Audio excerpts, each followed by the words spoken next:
அதாவது ஒரு சில பேருக்கு வந்துட்டு குலதெய்வமே எனக்கு தெரியலை மாமி, நான் எப்படி குலதெய்வ வழிபாடு பண்ணுறது? ஏன்னா நிறைய பேர் வந்துட்டு நிறைய பிரச்சனை இருக்குன்னு ஃபோன் பண்ணுவாள். அவள் குலதெய்வம் கோவிலுக்கு வழிபாடு தவறாமல் நீங்கள் பண்ணிட்டு இருக்கீங்களா அப்படின்னு கேட்கும்பொழுது அவள், இல்லை மாமி, எங்களுக்கு குலதெய்வம் கோவில் தெரியலை, எந்த குலதெய்வம்னு எங்களுக்கு தெரியலை, எங்கள் அப்பா சைடு எங்கள் அம்மா என்ன பண்ணினாங்கன்னு எனக்கு தெரில, எங்களுக்கு யாருன்னே தெரியலை அப்படின்னு சொல்லுவாள்.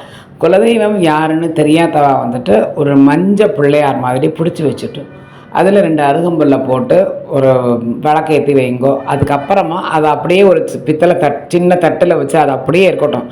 அதுவே குலதெய்வமாக நினச்சி நீங்கள் எப்போவுமே அதை நீங்கள் வணங்கி ஏதாவது காசு எடுத்து வைக்கணும் அப்படின்னாலும் அதுக்கு நீங்கள் காசு எடுத்து வைக்கலாம்.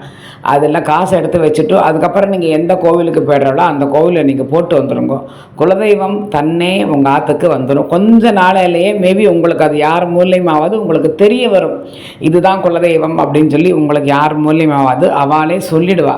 ஏன்னா குலதெய்வம் தெரியாதவா இந்த மாதிரி நீங்கள் பண்ணினீங்கன்னாக்க கண்டிப்பான முறையில் நல்லது நடக்கும். கொஞ்ச நாளையிலே மேபி உங்களுக்கு குலதெய்வம் யாருன்னு யார் மூலியமாவது அழகாக தெய்வம் நமக்கு காமிச்சு கொடுத்துரும். ஸோ காத்தால் எழுந்த உடனே இந்த மாதிரி ஒரு, நான் எப்போவுமே சொல்கிறேங்க பற்றிலாம், காமாட்சி விளக்கு ஏற்றணும்னு அந்த விளக்கை இந்த மாதிரி ஏற்றி வச்சுருங்க.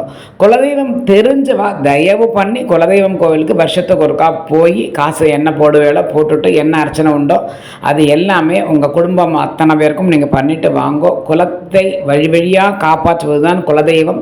குலதெய்வம் நன்னா வேண்டின்றால் மட்டும்தான் நமக்கு இஷ்ட தெய்வம் துணைக்கு வரும். குலதெய்வம் நம்ம ஆற்று எப்போவுமே குலதெய்வம் உள்ளே வராது. நீங்கள் ஞாபகத்தில் வச்சுக்கோங்க, குலதெய்வம் ஆற்று வாசலில் துளசி மாடம் இருந்தால் துளசி மாடத்தில் இல்லை நிலவாசப்பட்டியில் அங்கே தான் உட்காந்துருக்கும்.